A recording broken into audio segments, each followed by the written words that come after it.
presse continue à être un pilier de la démocratie Allah fokk aussi ñu seetaat ko. Allah fokk ñu seetaat ko. ku wax lanceur d'alerte wax PLAF aussi. Par rapport ak seen mode de fonctionnement peut-être aussi par rapport à vos moyens. Comment vous fonctionnez. non mais PLAF c'est une ONG internationale. voilà loolu laa bëgg a ñëw. fii lañ ko lancé ci Dakar mais c'est une ONG internationale. xam nga Sénégalais boo waxee ONG rek dafa am benn connotation négative. ban connotation lañ ciy def.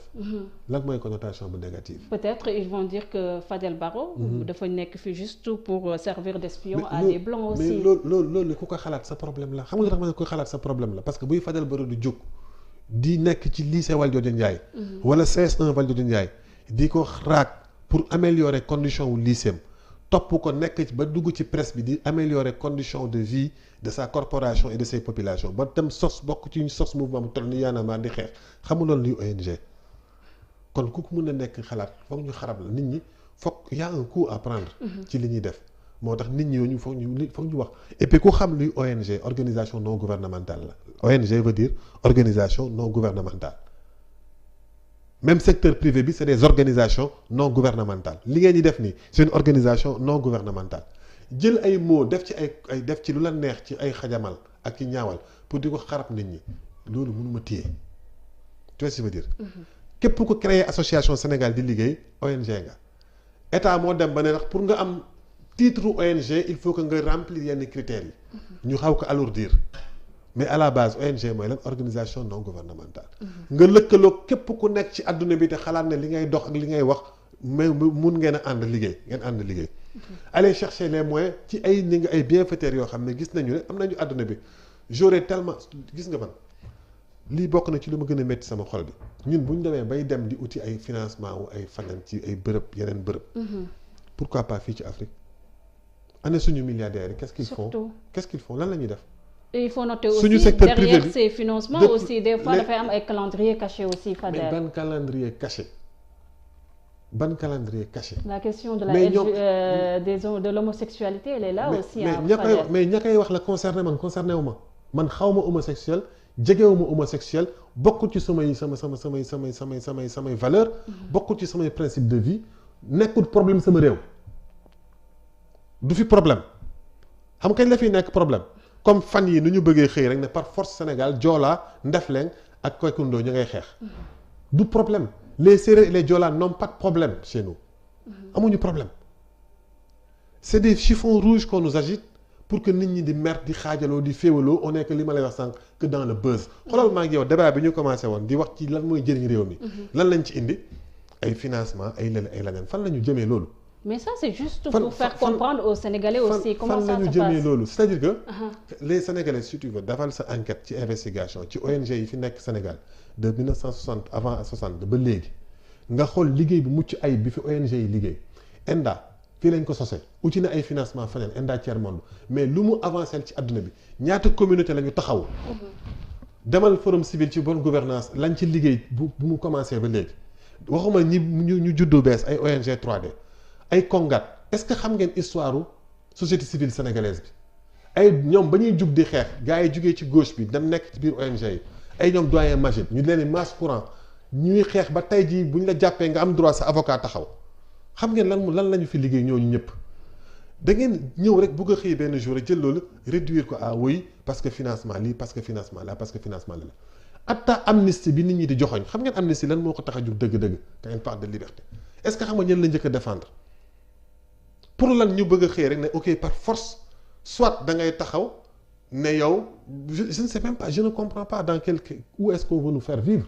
mais xam nga lan mooy problème bi avec ces ONG peut-être yéen au niveau de Y'en a marre wala Frapp France dégage nga xam ne mën nañoo wax ne fu mu toll nii jeunes yi bëri dañoo am benn sentiment anti-impérialiste yéen a marre ngeen siy bay sa waar bu am solo donc du coup bu ñu gisee yéen ngeen di liggéey ak ces occidentaux dañuy wax ne aussi dafa am ak benn paradoxe aussi Fadel njàpp il ne faut pas rentrer dans un discours boo xam ne vraiment boo nekkoon ci yeneen kuréel amul benn fondement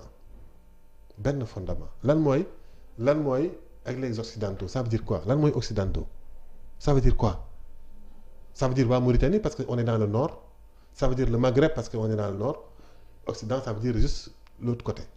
On est avec les Européens. En Europe, il y a combien de peuples? L'Europe est complexe. Il y a la France, oui, où on a un différent historique par rapport à notre colonisation. Il y a un problème avec l'État français et certains Français. Est-ce que ça veut dire qu'on a un problème avec d'autres communautés là-bas? Est-ce que ça veut dire qu'on a un problème avec l'Espagne? Est-ce que ça veut dire qu'on n'a pas le même problème que nous avons avec la France, avec la Chine, et qui n'est pas dans le Nord? Est-ce que le mode d'exploitation bu ñuy bañ di ko ragal ci français yi doo ko gis Chine doo ko gis ci yeneen dëkk suñu rapport ak ñoom Dubaï Turquie et cetera. des fois tey pire jii même. des fois pire. Est-ce que doo ko gis ci biir Afrique? Est-ce que doo ko gis ci suñu biir ay ñoo xam ne ñi ngi ànd ak ñoom guddeeg bëccëg suba ngoon te ci lekk askan bi ak lekk li askan bi moom ak di ko faagal guddeeg bëccëg suba ngoon ci la ñuy dox exploitation de l'homme par l'homme. donc jël ay concept non je veux juste que les choses soient claires. dama bëgg concept bu ñuy jël nañ ko clarifier. Tu vois ce que je veux dire, mais dugg dans ces fourre-tout là nga xam ne on ne mobilise que la haine des gens au lieu de leur expliquer le fondement des choses pour que ñu jël seen bopp en charge Fadel Barro nekku ci. yaa ngi dégg lu ma expliquer parce que dans le fond de quoi il s'agit on a un problème boo xam ne man yàgg naa ko wax di ko défendre di ko expliquer suñu colonisation dafa aboutirut suñu indépendance laa bëgg a wax ña ñu bëggoon coloniser réussiruñu waaye indépendance bi ñu wax réussirut parce que pour man processus la. D'ailleurs, depuis un certain temps, maa ngi def d'expliquer les outils de la colonisation sont toujours là te ñun nañ ko fi bàyyi. Et dans les outils de la colonisation, il y a les frontières.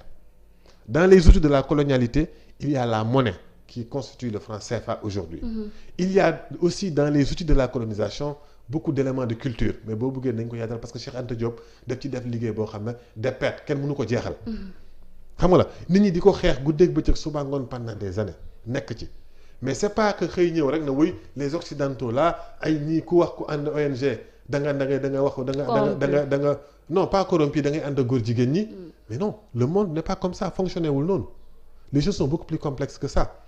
tey jii nii dëgg-dëgg suñu problème bu ñu ko defee face quand je te parle boo bëggoon ba ñu jël émission lëmb pour wax ci ces outils de la colonisation là y compris les frontières parce que pour moi il faut que on a des frontières bâtards aussi. tu vois je veux dire qui veut rien dire. tubaab bi da ko fi tegoon jamono jëm ñu bëggee noot.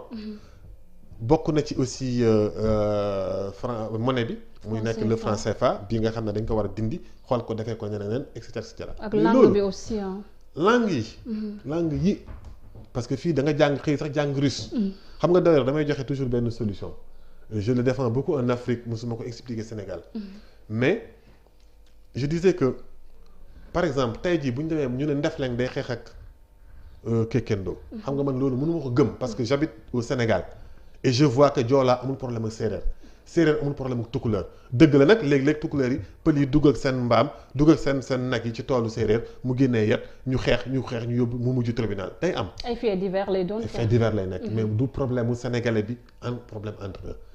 c'est dangereux ñun ñuy agiter ce débat là. parce que c'est des chiffons rouges que nous agitons et cette petite musique là mun na nekk suñu nopp yi mujj gi ñu gëm ko. ba commencer di xoolante suñu biir en chien de faïence moo tax ma bëgg ko dakkal. parce que ce pays n'est pas comme ça. ce pays dafa am histoire. ce pays dafa am taarix. ce pays dafa am ci ay loxo yu mu jaar ba yegg si fii. dëkk bii dëkku Cheikh Ahmadou Bamba la El Hadji Malick ak Cheikh Ibrahim Niass. ay mag yu baax la ñu am lu ñu fi def am lu ñu fi liggéey ba pare ils nous ont fait une promesse. tu sais c'est quoi la promesse. c'est la promesse de dëkk bi dina sax di nekk ci ker yonentu yàlla Muhammad sallallahu alayhi wa sallam j'ose le dire tey premier jour weeru koor la. donc keneen ku fi bëgg a yee beneen fi ne sa bopp lay dal. moi je crois à cette promesse et je me bats pour que cette promesse se réalise. parce que loolu la ñu maam bàyyil. c'est pas que dama koy wax ni rek croiser les bras dem na Sénégal il lui arrivera rien non mais je me bats tous les jours avec toute mon énergie et mon âme tu sais pourquoi pour que cette promesse de pays de paix de pays qui reste sous l'ombre de l'illustre prophète pour que dëkk bi des ci loolu mooy sama combat de vie. et ça veut tout dire et beaucoup de choses je te disais tout cela juste parce que je voulais en venir à un point qu'on a évoqué. et qui dit que ci affaire langue yi tey jii boo buggee xëy nga génnee les nga jël langue français sànni ko wala nga jël langue anglais sànni ko wala nga jël beneen langue sànni ko parce que c'est des langues étrangères di ñu indil problème. parce que doo ñu connecté ci monde bi.